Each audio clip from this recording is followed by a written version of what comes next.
who loves all, dealing with the real nature of existence and being in a spiritual manner, makes the remark, we are and we are not, as also we are not and we are, as the concluding part of a sentence after the apparently enigmatic statement that it means life without life. This message comes after the Master gives the injunction that if we want to go into non-self, then we have to annihilate to be in thought and will come to not to be in its real sense. This, in fact, is also described by him elsewhere using the traditional term Jeevan Mukta or living liberated. I am inclined to tell a story I heard long time back about why the Jiva ever thought of leaving the origin or home.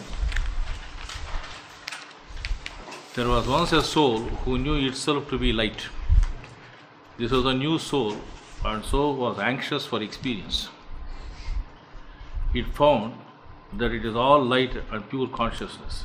Yet all the knowing of it and all the saying of it could not substitute for the experience of what it is. And in the realm from which this soul emerged, there was nothing but light. Every soul was grand, and every soul was magnificent, and every soul shone with the brilliance of God's light. So the little soul was like a candle in the sun. In the midst of the grandest light of which it was part, it could not see itself nor experience itself as to who and what it really is. Now it came to pass that the soul yearned to know itself. So great was its yearning that God one day said whether it knew how to satisfy its yearning. The soul replied that it does not, and added that it would do anything for satisfying this yearning. God replied, in such a case, it should separate itself from the rest of the souls, and then it must call upon it the darkness. Perplexed, the soul asked what this darkness is. God smiled and said, that which you are not. And this unfortunate soul understood. And the soul did so, removing itself from the all, going into another realm. And in this realm, the soul had the power to call into its experience all sorts of darkness. And this it did, and later started crying, Father, Father, why hast thou forsaken me? God replied, I have never forsaken you, and I stand by you always, ready to remind you of who you are, who you really are, and ready always to call you home. Our true nature is light and bliss, and the Vedic prayer, Tamosoma Jyotirgamaya, in reality has no meaning, as darkness is a term that the spirit does not know. Darkness really is the essence of light, is the absence of light. We can study light, but not darkness. We know how dark a certain space is by measuring the amount of light present. Darkness is a term used by us to describe what happens when there is no light present. It is a desire for the experience that makes us create a statement of who we are and what we want to be. It may be noted that it is this desire to experience that is the basis of all bondages. Later, when the soul persisted to experience, the benevolent God said to the soul that it might choose to be any part of God as it wanted to experience divinity, which it already is. The soul wanted to be the aspect of forgiveness. However, this created a little problem, as there was no one to be forgiven. All God has created was perfection and love. No one to forgive, asked the little soul, somewhat incredulously. No one, God repeated. Look around you. Do you see any soul less perfect and less wonderful than you? The little soul was surprised to see itself surrounded by all the souls in heaven. They had come from far and wide throughout the kingdom of God, because they heard that the little soul was having an extraordinary conversation with God. I see none less perfect than I, the little soul exclaimed. Who then shall I have to forgive? Just then another soul stepped forward from the crowd. You may forgive me, said the friendly soul. But for what? What could you, a being of such perfect light, do to make me want to forgive you? The little soul wanted to know. The friendly soul replied, I am sure we can think of something. The little soul could not figure out why a being of such perfection would want to slow down its vibration so much that it could do something bad. The friendly soul explained, I would do it because I love you. You want to experience yourself as forgiving. Besides, you have done the same thing for me. This is how all of us lived all the time, giving and forgiving. And we have done it by agreement, so that each of us might experience ourselves as the grandest part of God. For we have understood that in the absence of that which we are not, that which we are is not.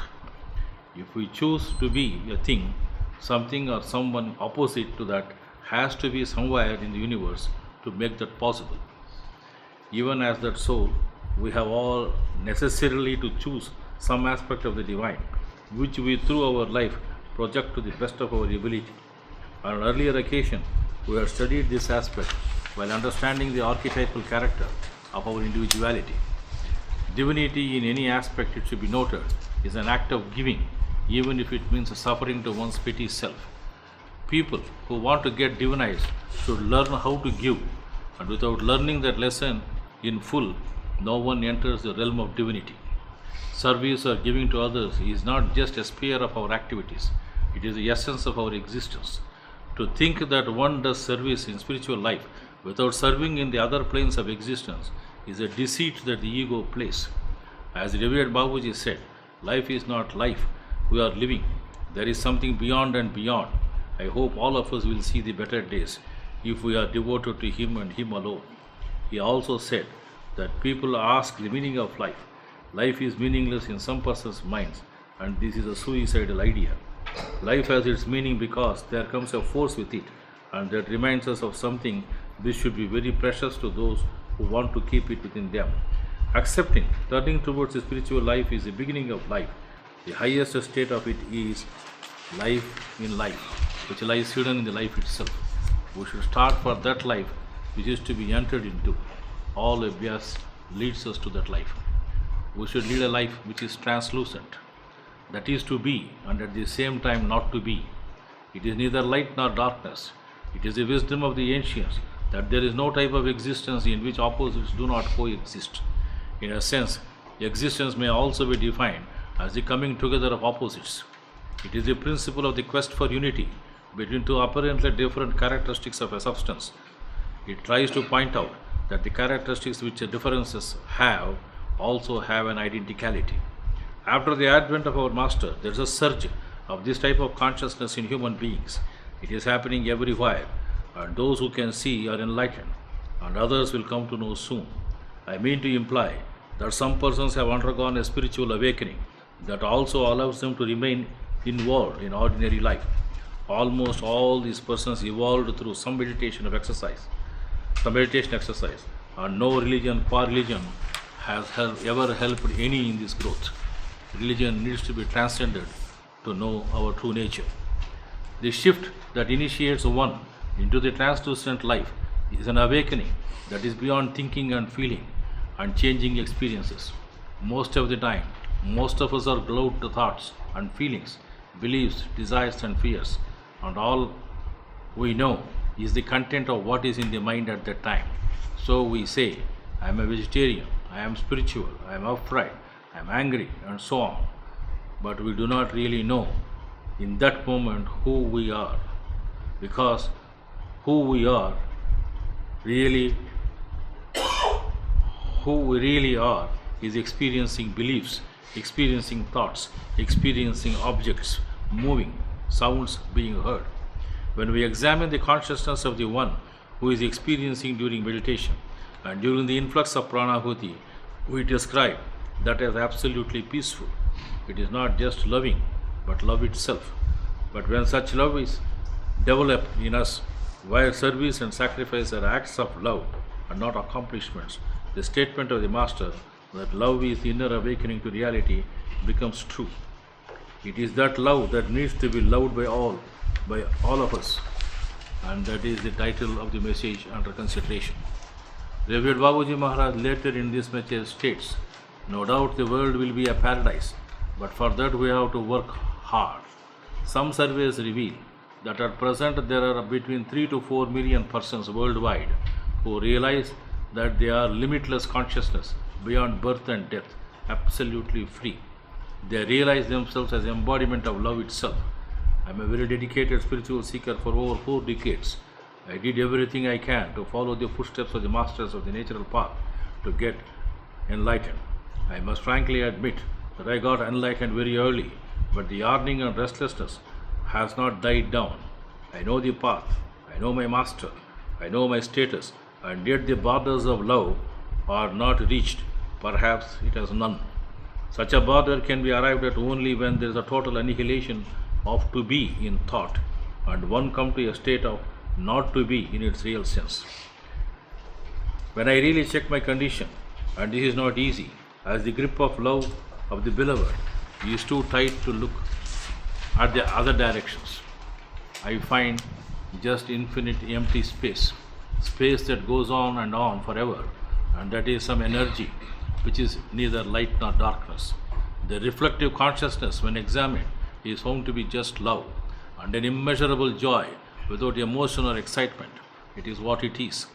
The realization that there is just consciousness and no experiences is a great realization by itself that is translucent. When we live our lives with such a type of consciousness, it is very much like living normally, except that now there is recognition that the personal life is not me. The personal life is being experienced as states of consciousness and is not defined or limited to any border starting from the body, vitality and mind, and covering all of that of which I am conscious. And living translucently simply means that our life is handed over more and more from the habits of acquisition, desire, consumption, fear, separation, to this omnipervasive luminous consciousness which is full, complete, free and unafraid. If one chooses to call that God, there can be no objection. I prefer to call that Sri Ramchandra consciousness. So our life is gradually transformed from one of trying to get something for us to giving to the world from us. This is what Master wants us to understand when he said that we should know what part we have played in creation. We do not ask what God has done for us. Ask what have we done to God. He is a wise counsel emanating from such an experience only. We are now full and we become a source of blessing, a source of giving. So life is transformed from one of acquisition to one of blessing or giving or sharing. And we need to emphasize one thing that really makes this translucent revolution a departure from the traditions of the past. Realization is not an end in itself, and the real goal is service. I have often said that service is the means and service is the end, and that is the crux of translucent life. Living liberated has been examined by many saints of the past, and all of them are univocal in stating that it is possible only with the eradication of the petty ego. To live in a state of consciousness that is termed as living dead, one needs to live where the whole habitation of desires got turned into desolate ruin, and the cup of despair and individuality is broken up so as to be incapable of holding anything in it. In this, there is a call to total annihilation of self. This is one thing most of the persons do not want and in fact are afraid of. But if we inquire as to what is getting annihilated or dead, it is obviously not life itself, as life keeps itself incessantly ceaselessly manifesting in countless variations. Then what is it that dies when the drop of individuality reunites with the ocean of being? It is not the beingness that dies, but it is a sense of separation that dissolves. And at this point the ocean is as much the drop as the drop is the ocean, and no distinction can be made. Putting it another way, when a clay pot breaks, the space within and without seamlessly merge. This awareness is the basis of vairagya, and that alone enables us to live as living dead. There is a peculiar notion amongst us that a person who is living dead will not have any fear of death. It must be understood that the fear of dying is not necessarily the same as the fear of death. The fear of dying is a part of the natural functioning of any living organism. Even a fly will try to avoid the fly swatter. The fear of death, on the other hand, is abstract mind stuff. It is based on imagination and projection and the erroneous beliefs that we are in the body. The bad news here is that all that is born will die. The good news is that we are the unborn prior to and beyond the cycle of birth and death. The I that may have a nice life now, or the I that fears its own demise, is the real problem and needs to be investigated. The illusion of exclusively being this I will die. Raja Yoga always stressed there is no need to wait till the body gives out, as this sense of separation can die right now. And this I is an insubstantial object that appears on the screen of awareness. We are forever that unmovable screen behind the scene, regardless of the forms and activities that appear on it.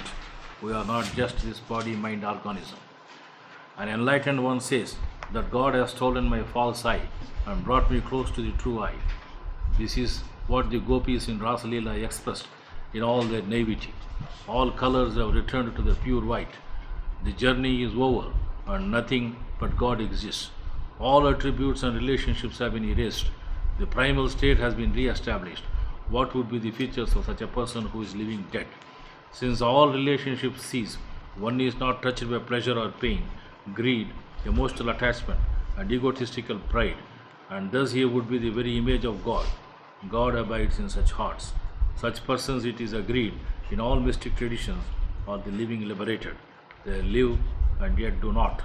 They do their duty but never get soiled by it. An enlightened one is continuously stirred up by illusion, ignorance, false ego, mistaken identity, delusion, etc., while witnessing his day-to-day life. But a living dead observes the play of the life through the prism of pure consciousness, the consciousness of the master, without any desires, emotional attachment, restlessness, prejudices and agitations of the mind. Unconditioned consciousness is our true nature, which can be awakened by fully roasting the seed of ignorance in the fire, beach tat. Thus alone one becomes a living dead, or living liberated in the very life while still in the human body. In a nutshell, it simply means getting rid of the ego and notion of separate self or soul. One of the many criteria to know whether we live and at the same not live. Some may be stated as, he alone is called living dead or liberated, while yet alive, in whom the ego is eradicated. He who effaces his own self and is dead to all trivia in life is liberated while alive. In whom pure consciousness abides in all the activities of the mind is considered to be liberated before and after death. In whom the duality is totally annihilated and only prayer subsists is considered as liberated while living. He who has grace of the Guru and who is rid of the false ego is liberated while alive. Who is free from the idea of I, me, mine and you. Who is free from the delusion of personal doership.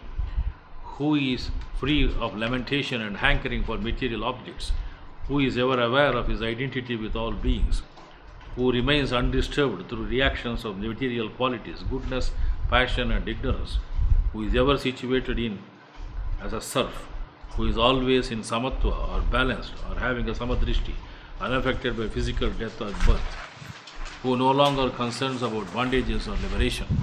Who is always in possession of ethical virtues such as humility, unselfishness, purity, kindness, fellow beings, contentment, compassion, forgiveness. Who remains full of spiritual wisdom.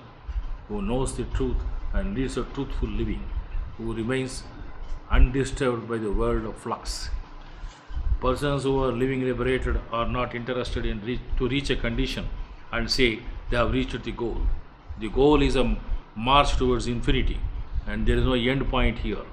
This is possible only in service to the divinity in humanity, shedding and spreading light all around, and striving to bring happiness and peace in the kingdom of God. To make this world the kingdom of God is the goal of any spiritual person, and this is possible only through translucent living. We do not subscribe to the concept of enlightenment as a fixed state. Instead, life itself is an endless river of enlightening, where every moment there is a possibility to live with more love, creativity, humor, art, and generosity of spirit. Such a state of enlightenment is freedom from our own mind. It is total freedom from the ego. The ego, of course, does not really exist. It's a collective way of speaking about thoughts. Realization does not mean cessation of thoughts. It's a state where we know that there are just thoughts, that they are just thought constructs of the mind. As was mentioned earlier, this type of awakening is happening in many individuals. I presume one of the things that precipitated this collective awakening is the fact that our physical life is becoming less secure. The fact that we have so many more people on the planet than we ever did, and we are using up resources much faster than we ever did, and we are impacting our environment so much more than we ever did, and we developed our technology for weapons of mass destruction which are now in the hands of wild and strange characters, makes life less secure, less reliable, and less predictable than it has been in the past. And this uncertainty about the future has been the important factor in precipitating collective awakening. We are and we are not, as also we are not and we are. Our translucent living can also be understood wrongly as a way of avoidance. This is because when we realize that everything is overwhelming and the only way out seems to be to go inward, but that is not so, as we see in the way in which our masters lived, and many more are living in this manner, even as the profound mystics and prophets lived in the past, be it Lord Buddha or Lord Christ. Human beings have always had awakenings, just not in such large numbers as we see today. That is one of the most important things that are to be noted in the present upliftment of human psyche that is happening. But there are other things that make the translucent evolution even more remarkable and unusual. And that is the way the awakening is embodied. In the past, in most established traditions, awakening has been associated with renouncing the world or avoidance. So spiritual experience was a way to get free of this horrible realm, this dirty, messy realm of cycle of births and rebirths. That approach, though gets echoed in certain writings of the master, I think that is not his message. I think it was his way of communicating to persons who are conditioned to such thinking based on tradition of this holy land. The whole approach in tradition was to send the energy up the spine from Mooladhara to Sahasrara and out into the cosmic void, where one need not have to deal with human incarnation anymore. And that is how they thought of spirituality and taught spirituality. The reformed system of Raja Yoga of our master has more than this to offer.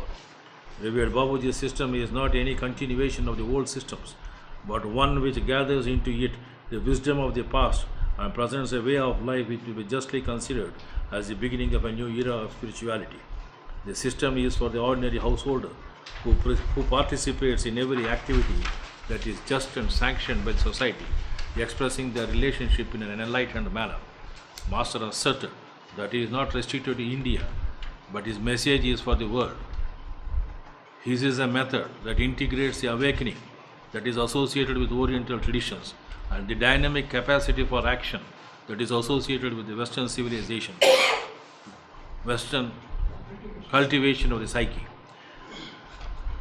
When you look at those who are awoken in this way in the natural path, we find that they have a kind of glowing appearance.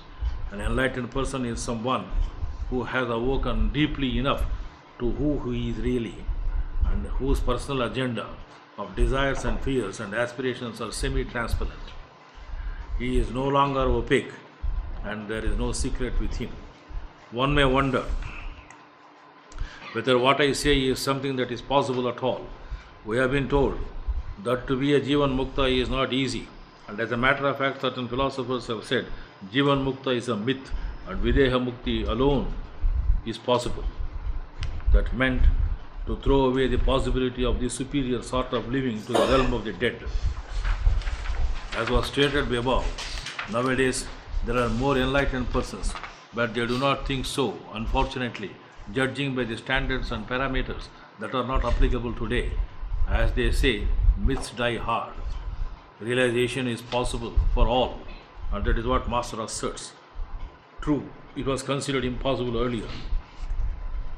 But with the advent of the principle and process of Pranahuti, things have changed. We can understand this by taking the proverbial 4-minute mile. The 4-minute mile was considered impossible for human beings. It was a benchmark that was thought as just beyond the capacity of any human being to achieve, until Roger Bannister managed to run the 4-minute mile in 1953. And since then, the 4-minute mile has become the standard benchmark for Olympic athletics. If you want to run in the Olympics. You have to run a 4-minute mile every time you do a training session. The standards have risen high and the accomplishments superior ever since the advent of the revered Lalaji Maharaj in the field of spirituality. New realms of consciousness were discovered and thrown open, enabling everyone to live in an enlightened manner. The most important thing to note is that the gates of the temple are wide open these days. As our master asserts, it is so much easier than ever before to have this kind of awakening.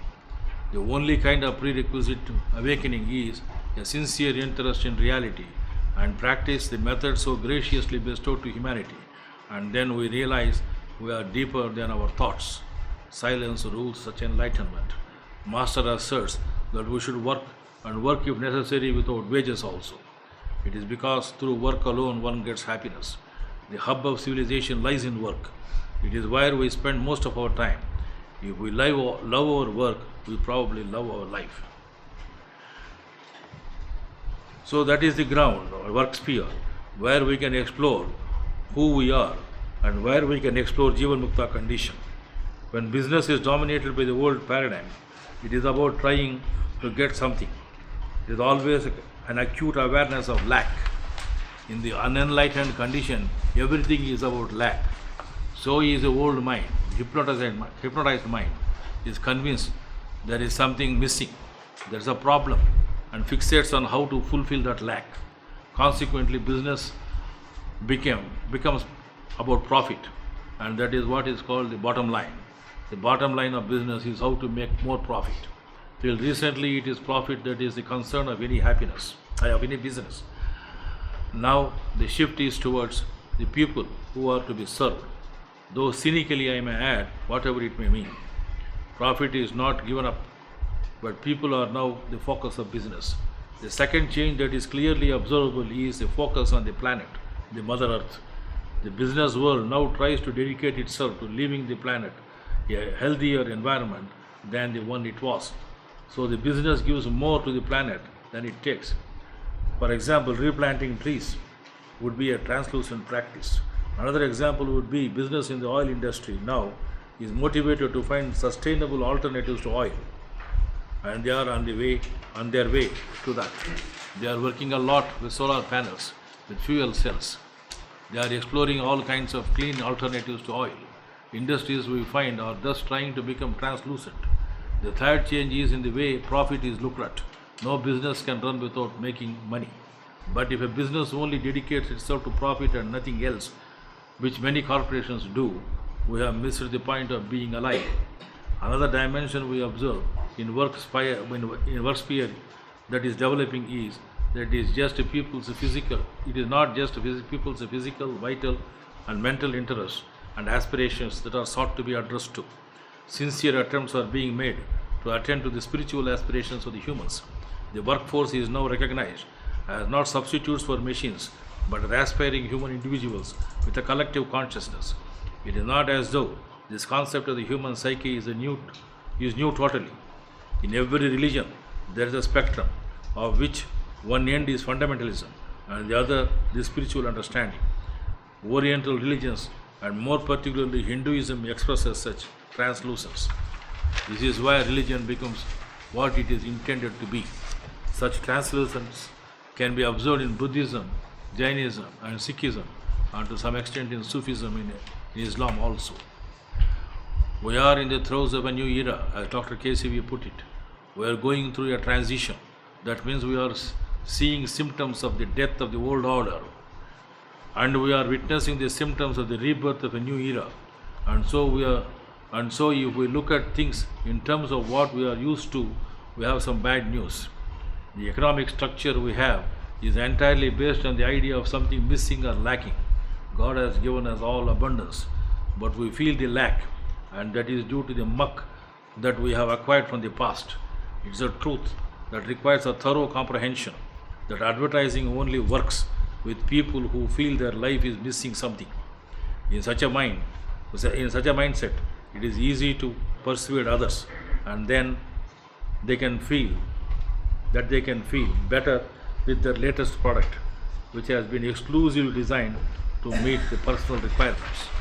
Our economic structure at present favors tremendous disparity, and this will change. We are aware that in the part of the world called the third world, things are being manufactured for wages that are perhaps only 10% of the cost at which they are being sold in the so-called first world. This is a total exploitation that is now a practice under various terms and words. This kind of economic system might well collapse within the next decade. This is because its support is an old kind of mind. If one is concerned about maintaining the value of one's stock market portfolio, or if one is concerned about maintaining the job under any circumstances, one can continue to buy stuff and things might get very unstable very early. But if we look at the number of people experiencing their lives as blessing, experiencing this moment as alive, as free, and if we notice people dedicating their lives to tremendous service and creativity, then there is a lot of good news. Master states that there is a spiritual awakening throughout the world.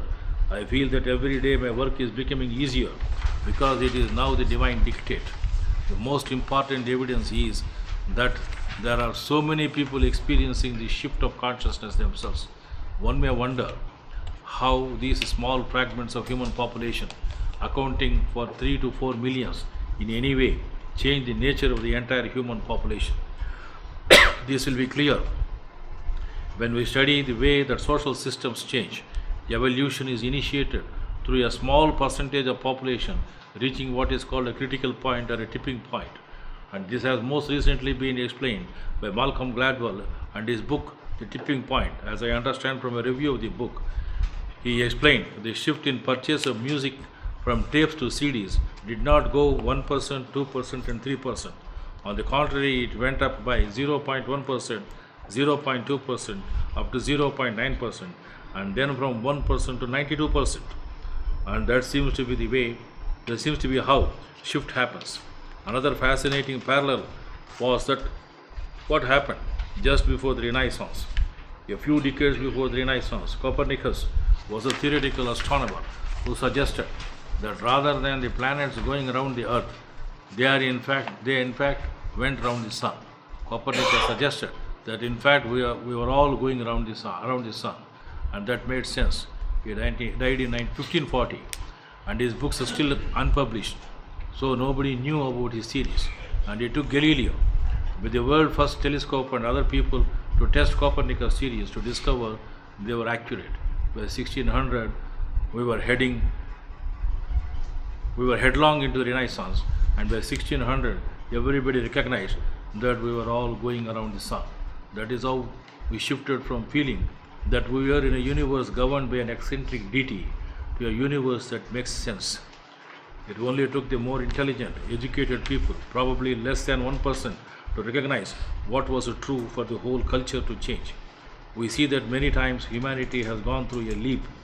1% of the world population today would be around 60 million people, and many people prophesize that it is going to be about 60 million people who need to shift in this way to see a new kind of collective consciousness on this planet. It is for us to play our part in this transformation. It is important for us to wake up and live translucently and encourage other people to do so, and then we will be in tune with the divine will. The need to become a living dead has been stressed by all realized beings and the scriptures. Why is it so important? As they reminded us, if one is not free from the time-bound consciousness while living in the body, then he will be unable to free himself from the cycle of repeated death and birth. In other words, liberation or mukti is not an after-death phenomenon. It must be achieved and demonstrated here and now while still alive. Becoming living dead also means closing of the bodily senses in a material consciousness and opening up of the divine consciousness. With the senses active, we will be unable to enter the spiritual consciousness. In other words, the process of becoming living dead involves separating the consciousness from the material bondage. It's a total merger or union with our true nature, from which the individual never returns. A true living dead is not emotionally involved in anything other than the divine. The state of living dead does not mean committing suicide abandoning one's duties, remaining inactive, running away from the world, or neglecting one's responsibilities of life. On the contrary, the life of a living dead is full of actions, actions that are God-centered, actions that are of pure intention, actions that do not create new samskaras, and actions that use all of one's powers to serve God and His creation. As to be living dead simply means detaching from the mundane consciousness. If one has to say he is living dead, the most important thing that he needs to exhibit is self-discipline. Self-discipline is a dedication to reality. Any problem can be successfully solved given enough time. Problem solving takes time. We have to be disciplined enough to give the problem our time and attention. We must take the time and recognize that we must delay gratification long enough to solve the problem at hand. To be living dead is not any gift from above. It is a state in which the aspirant abides by option and thorough self-discipline. We should know our responsibility in any problem. We all know that life is problem solving. To the extent that we are successful at this problem solving, we are also successful in official business and personal relationships. The extent that we are skilled at problem solving also determines our mental, physical and spiritual health.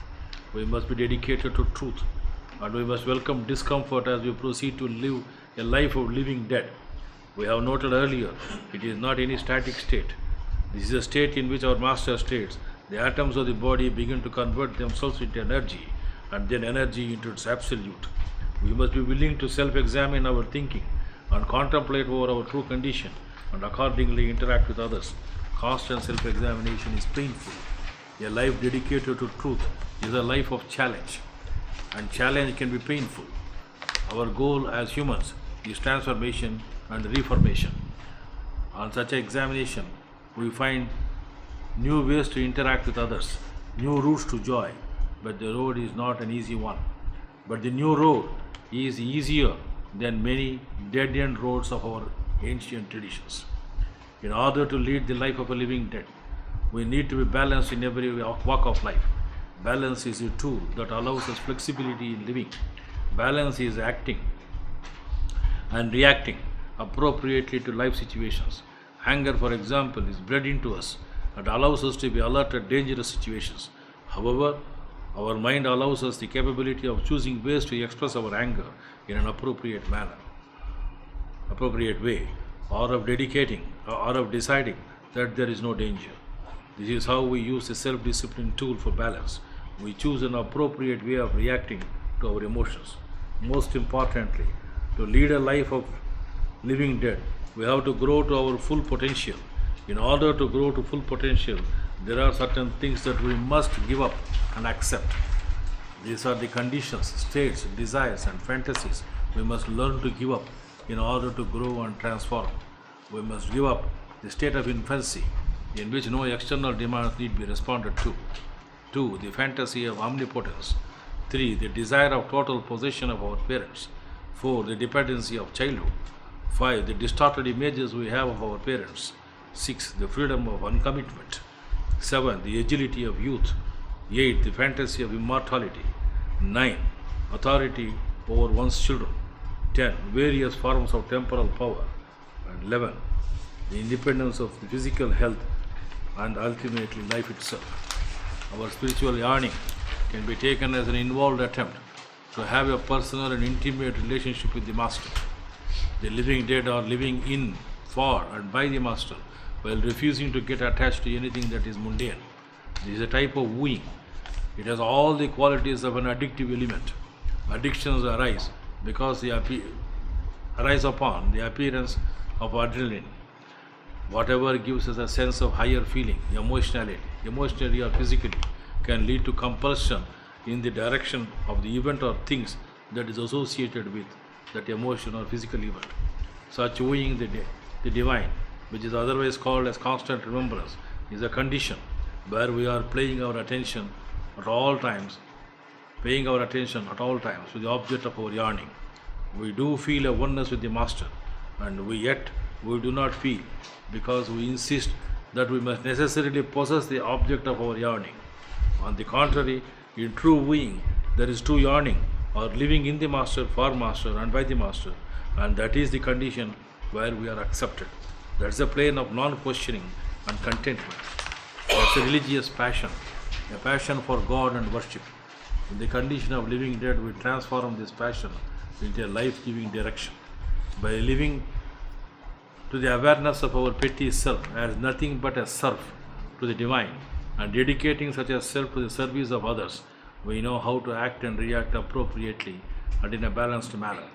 The process of self-discipline, of delaying gratification, of accepting responsibility of problem solving, of dedication to truth and reality, and the balance of emotions using of self-discipline, which are the tools for living the life where we can say we are and at the same time we are not, ensures our steady and spiritual growth towards infinity, or otherwise and preferably called insignificance. When we are mute to the word and alive to the spirit, we are and we are not. It is then the statement of the Master, therefore the true conscience of the people has taken its turn to make it run outside also, and they are compelled to do so as good times are ahead, will come true, and it is then we will see the thing behind the things. I pray that all of us are firmly attached to the Master through every breath of us, thus ensuring divinization of man soon. Pranams.